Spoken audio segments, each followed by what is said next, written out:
ministerio o lleva una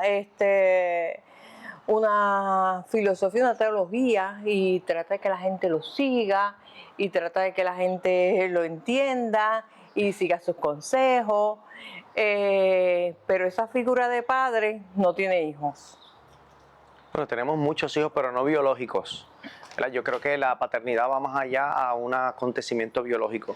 Es una vocación. Nosotros como religiosos lo vemos como una vocación a imagen de Dios Padre, ¿verdad? Nosotros estamos llamados a mostrar el rostro del Padre, porque es imitación de Jesucristo. Jesucristo mostró constantemente el rostro del Padre, un rostro que cuida, un rostro que educa, un rostro que acompaña. Por lo tanto, nuestra paternidad es espiritual porque está llamada precisamente ejemplo de Cristo, mostrar el rostro del Padre a un mundo que muchas veces la figura paterna está lacerada, o también hay personas como yo que crecieron con una figura paterna sólida, pero que no es perfecta. Así que conocer el rostro del Padre a través del ministerio sacerdotal es conocer la vocación a la cual nosotros estamos llamados a ser cuidados y hasta cierto punto no, de seguro conocer a ese Dios que está presente en nuestras vidas y que se relaciona con nosotros de una forma única y especial, como un papá. Y antes de comenzar a hablar un poquito de esa vida religiosa, ¿quién es su papá? Mi papá es don Eurípides Lugo Lugo, nació en Collores, Yauco, Puerto Rico. Se crió en la barriada en Guánica y ahí conoció a mi mamá, ¿no? Entonces mi familia nace en Guánica. Por supuesto contraer matrimonio allí en San Antonio de Padua, en San Antonio Abad. Y mi papá pues creció jugando pelota en la barriada de Guánica, luego emigró al área metropolitana, tenía un hermano mayor que tenía una tienda en Santurce, Puerto Rico. Pues ahí entonces decidió echar hacia adelante al casarse con mi mamá, y gracias a la entonces esposa de mi tío, en aquel momento, pues mi papá comenzó a estudiar pedagogía en la Interamericana aquí en Ponce. Entonces se graduó como maestro de español de la Interamericana en Ponce, regresa nuevamente al área metropolitana para ejercer su ministerio como maestro de español en la escuela pública hasta que se retiró. Y además pues es un gran hombre, ¿verdad? Yo le amo, yo adoro a mi papá es sagrado y es diácono de la Iglesia Católica, con lo cual nosotros vivimos nuestra fe desde pequeño, yo y mis hermanos, gracias a mi papá y a mi mamá. Le inculcó la fe católica. Sí. Siempre en su casa, ¿qué recuerdos tiene de su papá en la iglesia, o que lo llevara, o que lo viera rezar? Sí, yo desde que conozco a mi papá lo veo revestido como diácono. Dentro de la Iglesia Católica existe lo que es el sacramento del orden sacerdotal en 3 grados, el obispo, que es el 1er grado, el presbítero, que es el 2º grado, y el diácono, que es el 3er grado. Los diáconos... Que son laicos. Los diáconos son ministros ordenados, pero se pueden casar o no. Pueden ser diáconos permanentes, es decir, célibes, que se pueden casar, o diáconos transitorios, célibes, como fui yo, ¿no? Pues para poder ser presbítero antes me tienen que ordenar diácono. Así que son clérigos que en este caso tienen permiso para casarse. Pues mi papá es un clérigo de la Iglesia Católica que tiene permiso para casarse, pero en 3er grado, es decir, en el grado diaconal. No puede hacer todo lo que un presbítero hace, como un presbítero no puede hacer todo lo que un obispo hace. Así que mi papá fue ordenado en 1984 y yo nací en el 80. Yo no me acuerdo de la ordenación de mi papá, pero sí sé que fue por el cardenal Aponte Martínez de Lajas, Puerto Rico, luego fue obispo auxiliar aquí en Ponce, y fue precisamente el año en que Juan Pablo II vino a Puerto Rico, porque los ordenaron diácono permanente, es decir, que van a permanecer en el estado diaconal mientras estén casados, porque si mi mamá, que no se ha muerto, gracias a Dios, por eso si hubiese muerto, mi papá hubiese tenido la opción de ser sacerdote, entonces yo hubiese tenido un papá sacerdote. ¿Entiendes? Entonces, ¿qué pasó como con Ico Zaya? Correcto, exactamente, la misma situación de Ico Zaya, el exalcalde. Entonces, pues, ¿qué sucede? A mi papá lo ordenan diácono antes de llegar Juan Pablo II y fue de los diáconos que acompañaron al Papa San Juan Pablo II cuando llegó a Puerto Rico. Y yo mi recuerdo es todo el tiempo verlo en el altar, predicar, siempre asistir al sacerdote. Mi papá tiene un verso bien chévere, la gente me dice, pues ¿cómo tú has aprendido a hablar? Por mi papá. Mi papá me enseñó a hablar, mi papá tiene un verso maravilloso, mi papá habla muy bien, predica muy bien, mi papá es bien cariñoso, es juguetón, es gracioso, y siempre que está él, pues con los primos, con todos los que están, pues se mueren de la risa con mi papá. Mi papá es un gran ejemplo de vida. que no sorprendió a su familia cuando usted dijo, yo quiero ser sacerdote? No, no, a mi papá menos. Mi papá fue el gran apoyo. Mi papá, yo recuerdo que fue el primero que se lo dije y me dice, bueno, hijo, eso es un diálogo que tú has tenido con Dios y yo ahí no me puedo meter, porque ese es el Padre. Él es mi papá y me dice, ese es el Padre. Con lo cual yo no me puedo meter en esa relación tuya con Dios, así que yo como papá te echo mi bendición. Ya ¿Recuerda? usted estaba trabajando en la televisión. Así es, así es. Ese es la gran noticia. Y él fue el primero que conoció esa decisión de mi parte. Y yo creo que si mi papá no me hubiese apoyado, yo no hubiese tenido la fuerza para enfrentar lo que en aquel momento fue la opinión pública de haber pues abandonado la televisión, en este caso las noticias Univisión, para comenzar esta aventura de la fe, pero como sacerdote de Jesucristo. ¿Cuántos hermanos eran o son en su Nosotros somos casa? 4 hermanos, yo soy el tercero. ¿Y el único varón o hay otro 4 varones, pero es curioso porque mi mamá siempre dice, yo tengo 3 varones y un cura. Y yo, mami, somos 4 varones, porque el cura también es varón. Somos 4 varones. Pero es como que no se metan con el cura, que ese es Exacto, aparte. ese es aparte. El más sinvergüencito de los 4 puede ser el cura. Y además los sobrinos, es decir, los nietos, varones también. Así que en mi casa la única reina es mi mamá y mi cuñada. Sí, todos los demás, todos fueron varones. Ahí, todo. O sea Entonces está lleno de que el camisas de apellido varones. se mantiene en esa exactamente. familia. Sí. ¿Y cómo fue que usted supo que iba a ser sacerdote? Pues yo creo que fue una experiencia de vida interior, pero obviamente yo la traduzco así ahora a mis 45 años de vida y casi 16 años de sacerdote.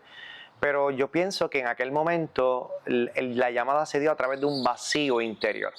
Y bueno, uno intenta definir qué significa vacío. Y el vacío pues básicamente es como que lo tengo todo, no tengo nada. ¿Qué pasa si yo soy un hombre tan feliz? Tengo a mi papá, mi mamá y una familia ejemplar, mis hermanos. Es decir, yo no nací, aunque nací en Carolina, en un barrio difícil, pero no nací en un contexto social difícil, violento. Nunca he usado drogas, gracias a Dios, nunca he tenido ningún vicio. Entonces, ¿por qué tenía ese vacío interior? Yo creo que era como un descontento con la propia existencia, a pesar de que incluso pues, éramos niños y jóvenes que íbamos a la iglesia y que teníamos buenas notas, etcétera, en la escuela y todo. No estudié en escuela católica, ¿verdad? Estudié hasta 3er grado y luego escuela pública. Así que la mayoría de mi formación fue escuela pública. Y a pesar de eso, ¿por qué me sentía como tan vacío? Y ahí pues fue un proceso de conocer una experiencia de Dios diversa, un Dios que es bien cercano, un Dios que llena mi vacío interior, llenaba mis expectativas, un Dios que me daba respuesta, un Dios que sanaba mis heridas, un Dios que lo sentía como un amor muy profundo, el amor que me cautivó definitivamente. Entonces yo creo que buscando ese estado del alma de forma permanente, pues definitivamente cuando el corazón se llena solo ante la presencia de Jesús. Y yo dije, yo quiero vivir esa presencia de Jesús. Luego tuve una experiencia que fue la que marcó mi vida y fue que en una peregrinación a Roma conocí a San Juan Pablo II. Y cuando yo miré a Juan Pablo II, yo dije, yo quiero ser ese hombre, yo quiero ser como él, yo quiero ser tan feliz como él. Y ahí encontré cómo el Señor llenaba los vacíos interiores. Es un hombre que es de teatro, un hombre que es religioso, un hombre pero que es sencillo, profundo, un hombre que arrastra masas, un hombre que en el fondo bailaba con la gente y a la vez tenía una vida profunda de fe. Pues yo dije, yo quiero ser como ese hombre. Y San Juan Pablo II fue como una inspiración para mí para experimentar cómo Dios llenaba mi vacío interior y de esa forma pues encontré que mi camino podría haber sido ser sacerdote y eventualmente me di la oportunidad y definitivamente yo no me equivoqué. ¿Estás seguro que...? Muy seguro, bien seguro. Yo creo que no estoy nada más de nada en la vida. Estoy tan seguro de haber tomado la decisión que tomé de ser sacerdote. Antes de eso, ¿usted tuvo novia Sí, o muchacha? claro, como tu nieto. Sí, igual, sí. Sí, por supuesto. Yo pienso que parte de la formación afectiva de un hombre que toma una decisión tan importante que es la de ser sacerdote es precisamente enamorarse de una mujer, pasar por esa experiencia humana, de esa convivencia, y de esa interacción. Yo creo que eso es fundamental porque es parte de lo que es el amor humano. Y precisamente porque pasé por eso, pues ahora lo agradezco profundamente porque aprendí muchísimo en la convivencia afectiva con una mujer, pero cuando de momento me doy cuenta y atiendo tantos matrimonios, dije, Dios mío, Señor, gracias. No, gracias, pero no, eso es un poco broma aparte, pero ese amor humano, que es, digamos, como el amor más hasta cierto punto parecido a la relación con Dios, pues yo digo, si eso fue tan bonito para mí, porque fue una experiencia tan bonita, pues sencillamente yo procuro tener una mucho más hermosa y perfecta con el Señor, con la iglesia y con la vida espiritual. Y así ha sido. Yo te puedo asegurar que la relación de amor con Dios ha sido mucho más profunda que la relación de amor afectivo, en este caso con una mujer o con una amistad o con la propia familia. Ahora que ya lleva 11 años, lleva en el sacerdocio. Casi 16. Casi 16 años. Y le vienen a la mente todos esos recuerdos. ¿Cómo ve la vida que usted seleccionó en la iglesia? Yo pienso que es un privilegio, pienso que estoy profundamente agradecido de Dios, de que desde muy pequeño me sembró en una familia con un papá tan maravilloso, con una mamá tan maravillosa, donde ellos se ocuparon y se preocuparon de no solamente a mí, sino a mis hermanos, enseñarnos la fe, enseñarnos que hay otra forma de vivir esta vida, enseñarnos que hay otra forma de pensar, una forma distinta de afrontar los problemas, de afrontar la depresión, de afrontar la ansiedad, de afrontar los pensamientos negativos, de afrontar los retos de la vida normal, que es desde la fe. Así que yo, cuando a los 45 años ahora miro hacia atrás, digo, Señor, gracias, Señor, yo te alabo y te bendigo, porque has sido tan cuidadoso conmigo, me has dado tanto y me has dado una familia que me enseñó a recibirte, que me enseñó a acogerte, porque lo que el Señor me da a mí, se los quiere dar a todos. Esa es mi predicación. Abran los corazones, porque el Señor quiere derramar a todos esa felicidad, esa autenticidad, esa alegría profunda. Pero no todos lo reciben igual. ¿Por qué? Porque no todos hemos sido educados en abrir nuestros corazones para recibir esa gracia que llamamos santificante.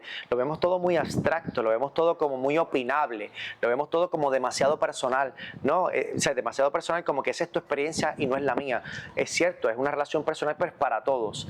Y yo agradezco profundamente a mi mamá y a mi papá, sobre todo celebrando el Día de los Padres, de que ellos me educaron a mí y a mis hermanos para saber recibir el don de Dios y desarrollarlo. Así que cuando miro atrás, yo solamente puedo tener sentimientos de agradecimiento.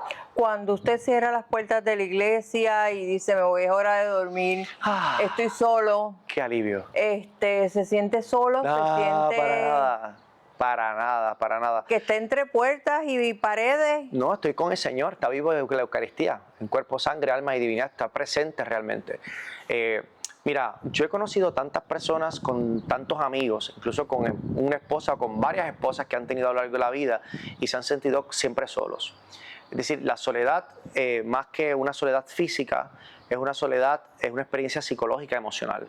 Yo nunca me he sentido solo, nunca me he sentido solo. También es importante decir, Sandra, que para eso nos formamos en el seminario. Nos formamos para entrar en esa madurez emocional y afectiva y poder trabajar esa que llamamos soledad sacerdotal. Pero cuando tú hiciste la imagen de que, bueno, se cierran las puertas de la iglesia y yo hice, porque yo estoy todo el tiempo con gente. Todo el tiempo atendiendo personas, todo el tiempo intentando dar soluciones, todo el tiempo intentando abrir caminos de esperanza en los corazones, que cuando cierro las puertas de mi casa parroquial, lo que yo siento es alivio en mi corazón. ¿Qué es lo más difícil que ha pasado mientras ha sido sacerdote? Obedecer a superiores que, aunque puedan tener probablemente unas intenciones aparentemente rectas, se olvidan de ciertos elementos o de cierto discernimiento que pudiesen tomar decisiones que en el fondo afecten mi relación con Dios y lo que yo quiero hacer, lo que yo estoy llamado a hacer de Dios, con Dios. Así que yo creo que lo más que me ha costado en el camino es la obediencia, pero también, curiosamente, es mi tabla de salvación, ¿verdad? Porque a pesar de que probablemente algunos superiores puedan equivocarse, pues Dios nunca se equivoca en el camino. Otra cosa que me ha costado, y esto lo pongo en segunda instancia, es la burla. la burla a la vocación sacerdotal, sobre todo en los medios de comunicación. Me duele mucho que en los medios de comunicación no se valore la figura sacerdotal y quizás, tengo que ser honesto, quizás es porque la iglesia no ha sabido comunicarse en algunos momentos, no ha sabido comunicar o afrontar ciertas crisis que hacen que esta imagen sea desvirtuada en personas inteligentes, porque los periodistas son personas inteligentes. Pero me ha costado muchas veces sentir el menosprecio, aunque yo estoy preparado y, digamos, acostumbrado a que me menosprecien como hombre y como sacerdote, pero me ha costado mucho. Es verdad que lo he vencido rápido, he podido ver que es parte de mi testimonio, pero me ha costado mucho. ¿Le ha dado trabajo llevar su mensaje, su... Mira, es buena pregunta, me hiciste pensar.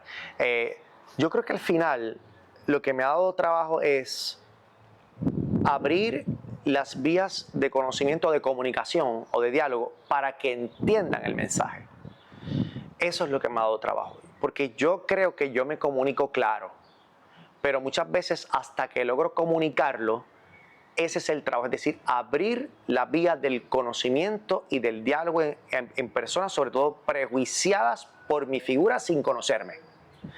Ah, ya vino Orlando, usted es el cura politiquero o el cura farandulero. Espera un momentito, conóceme primero para entonces poder establecer un diálogo. Cuando entonces ya vienen con ese prejuicio, pues se me hace muy difícil comunicar y eso me hace sufrir porque ciertamente el mensaje cristiano es un mensaje de salvación, es un mensaje de amor profundo, pero cuando alguien ya cierra las vías de comunicación, para abrirlas es un proceso de paciencia que por supuesto estamos llamados a tenerla, pero un proceso que cuesta.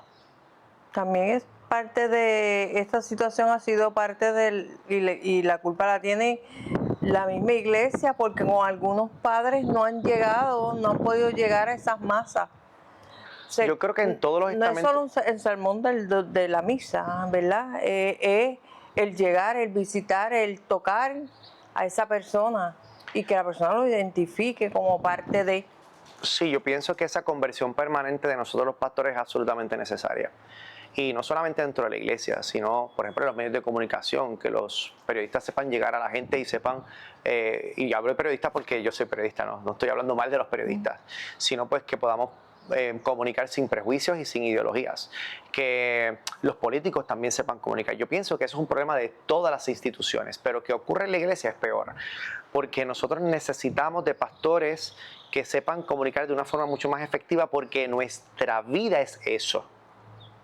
Nuestra vida y la vida de Cristo es eso. La vida de Puerto Rico depende de eso, porque la idiosincrasia puertorriqueña es esencialmente una idiosincrasia cristiana. Así que nosotros tenemos que educar a nuestros sacerdotes, sobre todo en el siglo XXI, en el año 2026, no solamente con un conocimiento filosófico y teológico sano de la doctrina, sino también con herramientas claras de comunicación para poder llegar no solamente en el sermón, sino también a través de los medios digitales, a través del contacto personal, que eso nunca se puede perder, a través del puerta a puerta, la misión, adyentes, con los enfermos, con los que sufren, con los que no nos quieren, con los que nos quieren hacer mal, con los que nos quieren hacer bien. También trabajar en nuestra vida interior para que cuando la gente nos enaltezca, pues tampoco creernos del todo eso, ¿verdad? Siempre tendremos personas que nos enaltecen demasiado y siempre tenemos personas que nos maldicen constantemente. Es decir, que tengamos en el fondo una madurez y un equilibrio. ¿Usted es fan de Bad Bunny? Mira, yo estoy muy orgulloso de todo lo que un joven puertorriqueño ha logrado. Yo no soy fan de su letra, ¿verdad? Yo creo que él ha madurado, tengo que decirlo, ¿verdad? Estuve viendo un video en el Pleno Madrid, yo viví 13 años en España, y que un cantante como Bad Bunny hablara de Dios y del cielo en un concierto de Madrid, pues me pareció fantástico. Así que yo no soy fan de sus letras, pero sí soy una persona, un puertorriqueño que vive muy orgulloso de ver un joven puertorriqueño triunfar.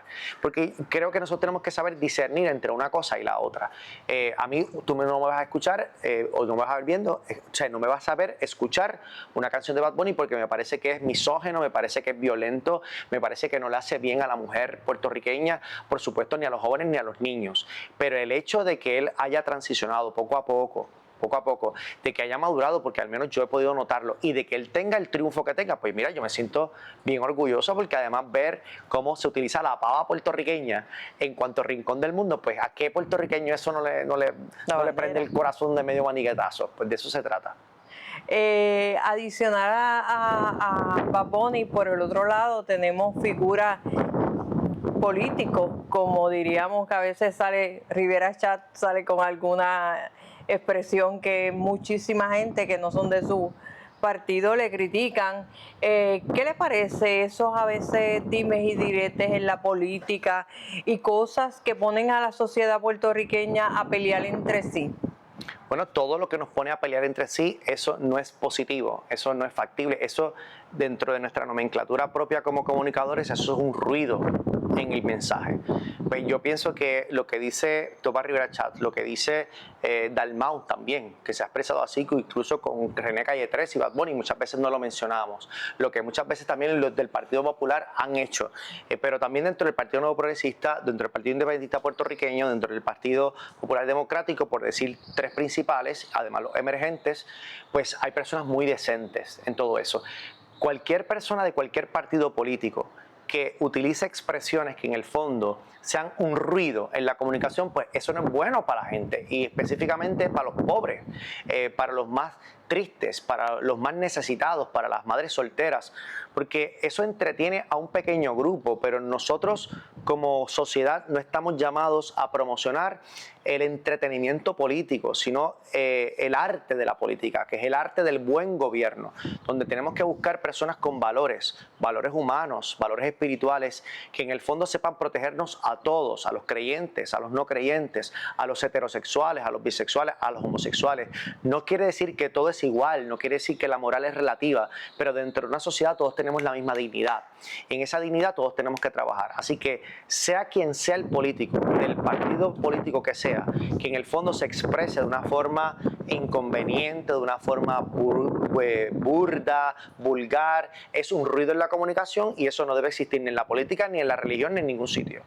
Vamos a regresar aquí a la playa de Ponce. ¿A usted le tocó la playa de Ponce? Sí, me encanta. Le asignaron la playa de Ponce, viene de Cuamo. Es correcto, es correcto. Pero la playa de Ponce, Sister Isolina la escogió hace muchísimos años, Chacho, para hacer todo lo obra. que hizo, su obra, cerrar su obra, porque estuvo muchos años en Estados Unidos, pero luego cuando llega a Puerto Rico a retirarse, entonces ella Dios le coge tenía la otros playa de planes. Ponce.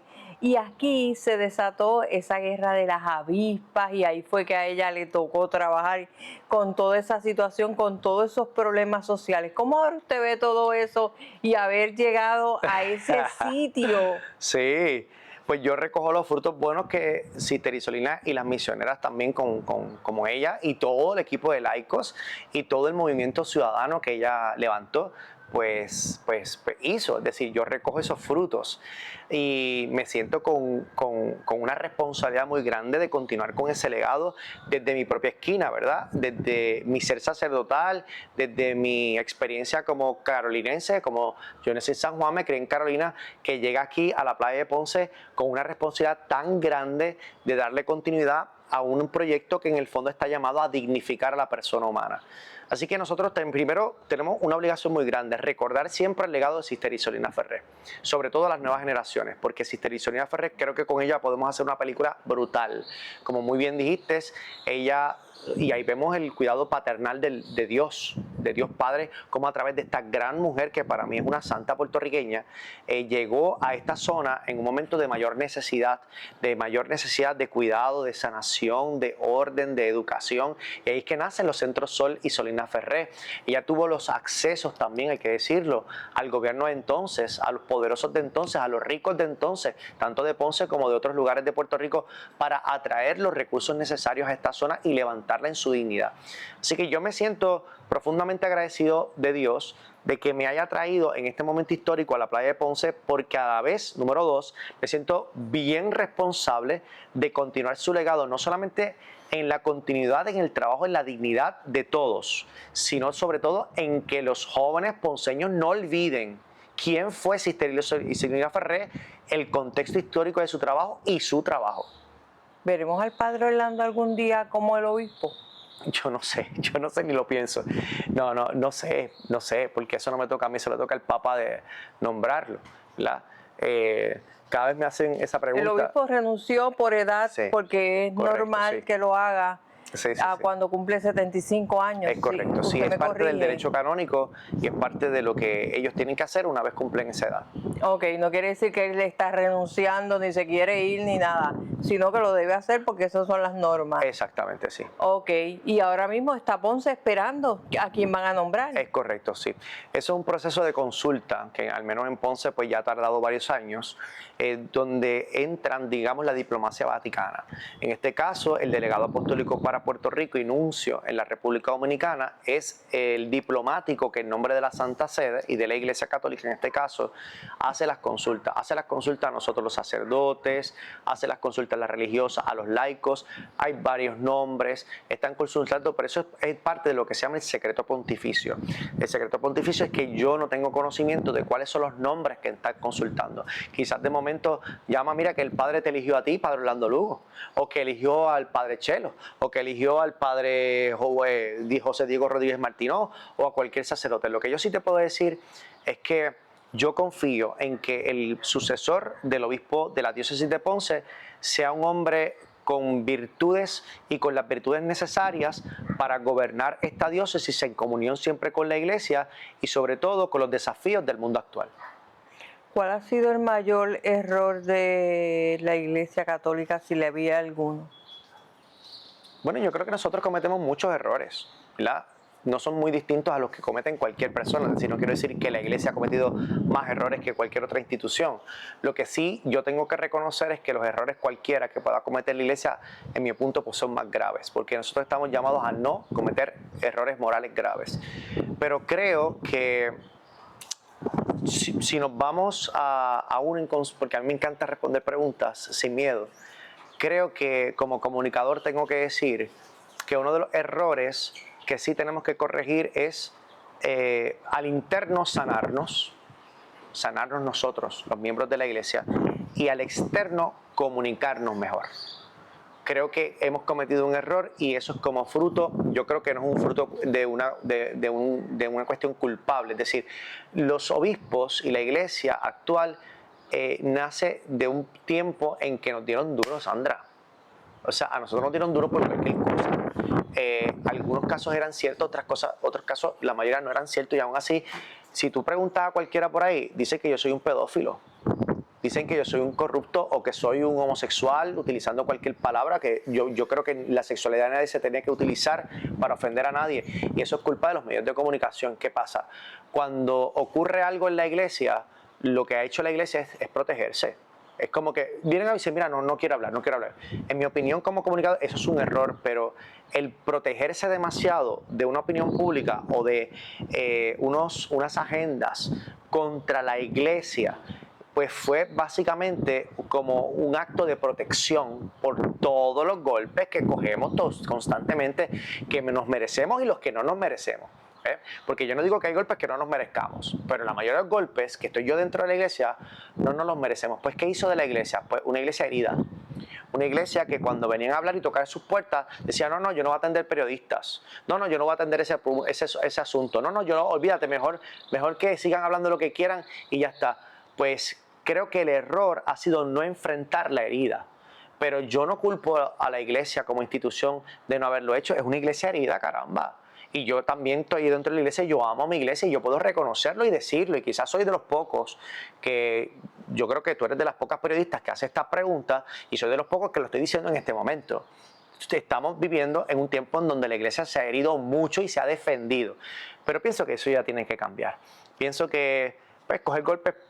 Para mí no es que me encante coger golpes, pero yo no quiero coger golpes, pero tenemos que prepararnos para ello, pero sobre todo enfrentar las heridas de una forma santa para dar unas respuestas debidas como lo que yo te estoy intentando dar ahora y de esa forma comunicar que Jesucristo es el Señor, que Él ha resucitado, que es para todos y que es el amor que todo el mundo necesita para restaurar su vida y su corazón y es la fuerza y la realidad y la persona que necesitamos acoger en nuestra vida para que Puerto Rico sea un lugar menos violento y para que Puerto Rico pueda echar hacia adelante en todos sus estamentos sociales. ¿Algo que le quiera decir a los padres ahora? Pues mira, yo le quiero hablar a los hombres, a todos, a los padres biológicos y a los que no. La paternidad es sagrada y yo creo que muchas veces no nos podemos dejar robar la sacralidad en nuestra vocación paternal. Y un papá siempre está presente, así que yo le pido a todos los papás que se han divorciado de sus esposas a que no se divorcien de sus hijos, a que estén bien presentes ahí.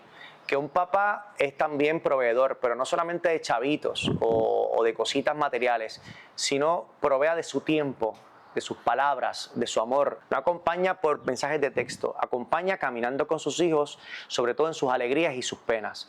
Así se curte un padre, así es el padre puertorriqueño, ese es el padre puertorriqueño que ha enaltecido esta patria y ese es el padre puertorriqueño que necesitamos que todos seamos. Gracias, Padre, por habernos dado estos minutos y hablarnos sobre la iglesia, sobre usted, su vida y el rol del papá puertorriqueño. Un placer.